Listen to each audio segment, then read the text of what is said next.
नमस्कार। चलिए आज आर्टिफिशियल इंटेलिजेंस की एक बहुत बड़ी चुनौती को समझने की कोशिश करते हैं। आपका एआई अजीबोगरीब जवाब क्यों दे रहा है?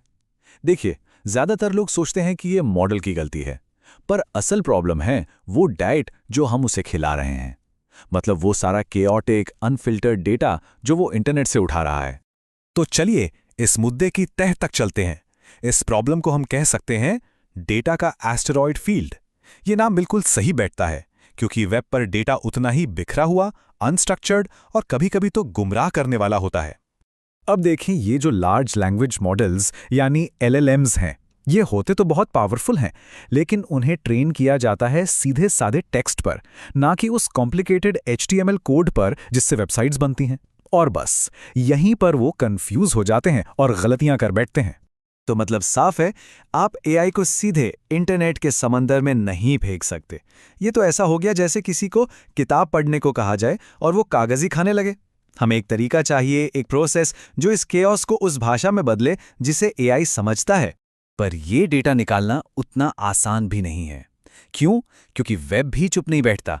वो अपने सोफिस्टिकेटेड डिफेंस सिस्टम से इन ऑटोमेटेड बॉट्स को रोकने के लिए पूरी तरह तैयार रहता है। और जानते हैं ये डिटेक्शन कैसे इवॉल्व हुआ है?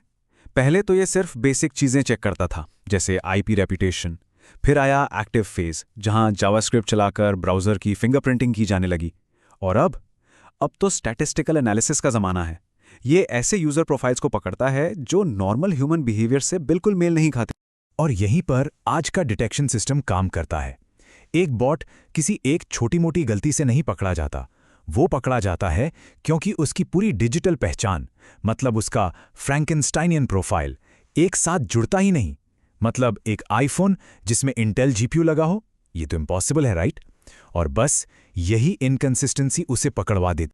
तो इस मुश्किल मैदान में उतरने के लिए हमें चाहिए एक खास कलेक्शन क्राफ्ट, मतलब एक ऐसा मॉडर्न वेब स्क्रैपर जो छिपने में माहिर हो और काम भी फटाफट करे। बात सिर्फ ब्राउज़र को कंट्रोल करने की नहीं है, बात है उस कंट्रोलर को छिपाने की। पुराने टूल्स क्या करते थे? वो अपने पीछे निशान छोड़ जाते थे, जिससे वो आसानी से पकड़ में आ जाते थे। पर आज के जो नए आर्किटेक्चर हैं, उनको पकड़ना बहुत मुश्किल है। और इसका सबूत हमें इन आंकड़ों में साफ साफ दिखता है।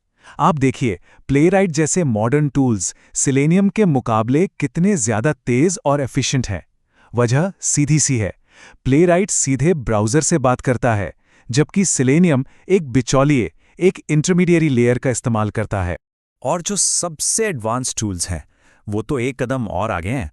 वो सिर्फ छिपते नहीं हैं, बल्कि एक बिलीवेबल आइडेंटिटी बनाते हैं, जैसे कैमोफॉक्स जो असली यूज़र ट्रैफिक में घुल मिल जाता है, या रूट इंटरसेप्शन जो फालतू की इमेजेस और सीएसएस को ब्लॉक करके काम को 50% तक तेज कर देता है।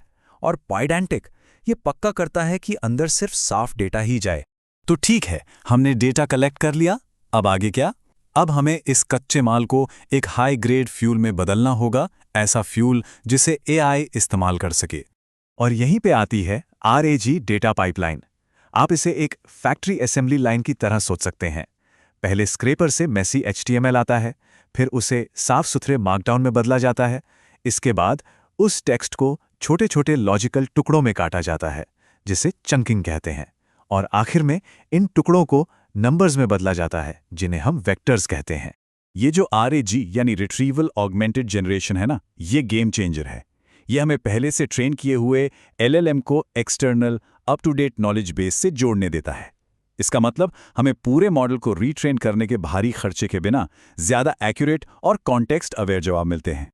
और इस काम के लिए लामा इंडेक्स और लैंग चेन जैसे फ्रेमवर्क्स हमारी मदद करते हैं। दोनों की अपनी अपनी फिलॉसफी है।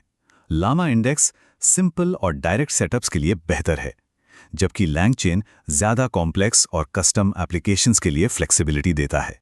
तो इस पूरी मेहनत के बाद हमें मिलता क्या है? हमें मिलता है एक ऐसा एआई जो अंदाजे पर नहीं, बल्कि बिल्कुल साफ और भरोसेमंद डेटा के एक परफेक्टली चार्टर्ड कोर्स पर चलता है। नतीजा, जब कोई सवाल पूछा जाता है तो एआई को पूरे केओटिक वेब में नहीं भटकना पड़ता। वो तुरंत अपने स्ट्रक्चर्ड वेक्टर डेटाबेस से बिल्कुल सही, रेलेवेंट जानकारी निकाल लेता है, एकदम सटीक जवाब। और यही वजह है कि अब इंडस्ट्री का फोकस प्रॉम्प्ट इंजीनियरिंग से हटकर डेटा पाइपलाइन को ऑप्टिमाइज करने पर आ गया है, क्योंकि असली असर तो यहीं से आता है, एआई को चालाक प्रॉम्प्ट से बहलाने से नहीं। तो आखिर में बस एक ही बात सबसे ज़रूरी है, better data is greater than better models. आप अपने एआई को जैसा डेटा खिलाएंगे वो वैसा ही बनेगा। डेटा की क्वालिटी मॉडल के साइज से कहीं ज़्यादा मायने रखती है। तो एक बात तो साफ है, एआई भविष्य का इंजन है और इसे चलाने के लिए हमें चाहिए क्लैरिटी, कियोस नहीं। ये सुनिश्चित करना कि हम इसे हाई क्वालिटी स्ट्रक्चर्ड डेटा दें सिर्फ एक टेक्निकल डिटेल नहीं है, बल्कि एक बहुत बड़ी जिम्मेदारी है।